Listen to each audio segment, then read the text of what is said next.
Hi there, during this session I'm going to talk about the rules which you need to use to be able to understand and make predictions about electric circuits.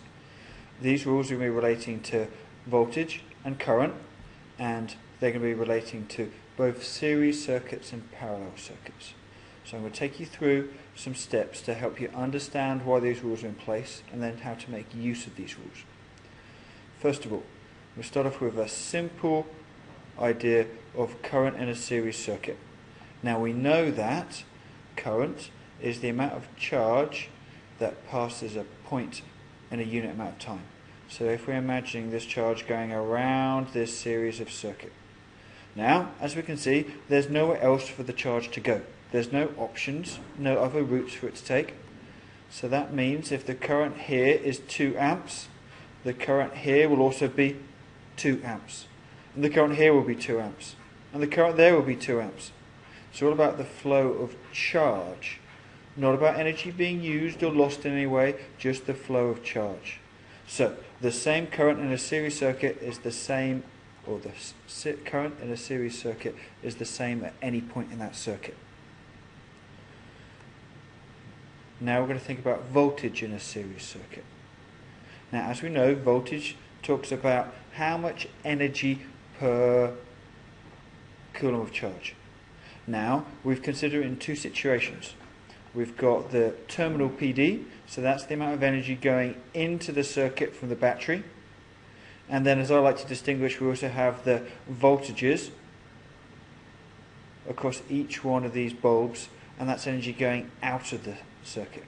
Now, as we know, energy must always be conserved. So that means that if the voltage across the battery is 6 volts, that means, assuming that all these bulbs are identical,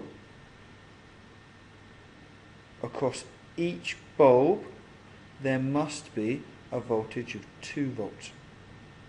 Because I've got 2 volts plus 2 volts plus 2 volts. This is the amount of energy per unit charge that is leaving the circuit, so that's 6 volts in total, and the 6 volts here is the amount of energy going into the circuit per unit charge. So those 2 things equal each other.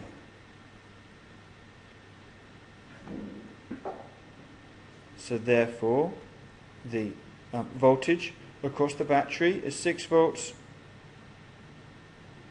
That means that the voltage across 2 bulbs is going to be 4 volts. Now thinking about current in a parallel circuit. So this is where current has a choice of routes. And the route it will take will be very much dependent on the amount of resistance in that route. However, the key thing here is if the current is coming out of the battery, if the amount of resistance is the same down both the routes, we can safely assume that half the current will go down one side and half the current will go down the rest of the other side. So those are the 2 routes that it can take. So, thinking about that, what we're saying here, going back to it, is that the amount of current going into a situation is going to be the same as the sum of the currents going out. In this case, I've gone for half and half and kept it simple. We'll think about some more complicated options in a minute. So we've got 6 amps of current flowing in and out of my battery here. Okay. So at this point here, how much current is going to flow through this route? Now I've got 1, 2, 3 identical routes here. So that means the current is going to be split between those 3 identical routes. So that means that the current is going to be the same in each of those locations. The current in this point here is going to be slightly different. The current at that location before the splitting will be exactly the same as the current that goes into the battery there. So from that thinking, we should know or recognize that the current in that final location here is going to be 6 amps, whilst by each of the light bulbs we've got 2 amps and 2 amps and 2 amps. Always assuming that there's exactly the same resistance in each of the routes, which means that their light bulbs are all exactly the same and the resistance due to the wire is negligible. So now voltage in a parallel circuit. If the voltage across the battery here is 4 volts, if I make some measurements, what I'll find is that the voltage across this light bulb here is going to be 4 volts, and this light bulb here is also going to be 4 volts. What happens is, and how I think about it is, I don't think about it as just this being one ring and then this being another circuit on top of that. I can almost imagine it as them being completely different loops coming out of this battery. And that means that for every single loop that's available, the potential difference, the amount of energy being given to the circuit, is going to be exactly the same. So 4 volts and 4 volts in both situations. So the circuit rules in layman's terms. In series circuit, the current is the same at any point, and the terminal voltage splits up over each component. So that means that if we add up the voltage across each component, its sum will be equal to the terminal voltage. In parallel circuits, current splits up down each strand, and the terminal voltage is the same across each strand.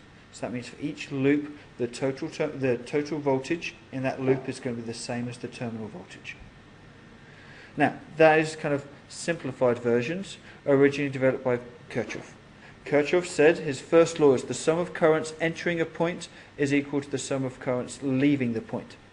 That makes sense for both a series circuit, where the current is always the same, and for a parallel circuit is that if we add the currents up going out of a location, they should be equal to the current going into that location. Kirchoff's second law is around any closed loop, the sum of the potential difference is equal to the sum of all the voltages of the components. For a series circuit, that just means that the voltage terminal is going to be equal to the sum of all the voltages across each one of the components. So with those two rules in mind, let's consider a problem here. So I have 3 amps going into my battery, and the battery, the terminal PD is 6 volts. So I'm trying to work out what the currents are in each of these situations. So you spend a moment thinking about what the currents are. So press pause now. And now you've got your solutions. I'm going to try and give you the solutions that you should come up with. So I've got 3 amps flowing into the battery. That means that I know there's going to be 3 amps flowing across the other side of the battery. So A3 is going to be equal to 3 amps. Now, there's 6 volts across the battery. So that means that each one of these loops, and I'm considering them as 2 separate loops that are available, I'm going to have 6 volts in total available in each loop. That means that voltage 1 is going to be 6 volts, and assuming the batteries are identical, I'm going to have 6 volts split between the 2 batteries of voltage 2 and voltage 3, so each of them is going to be 3 volts. 3 volts at voltage 2, 3 volts at voltage 3. Now, I've now got to think about A1 and A2. Well, I know that A1 and A2 is going to add up to 3, okay, because 3 amps goes both into that system and out of that system. Now, what I can see here, though, is that with 2 light bulbs, the resistance is twice as big on this lowest route compared to the upper route. So that means that, because it's twice as big, that means the amount of electric current which is flowing through is going to be half the amount.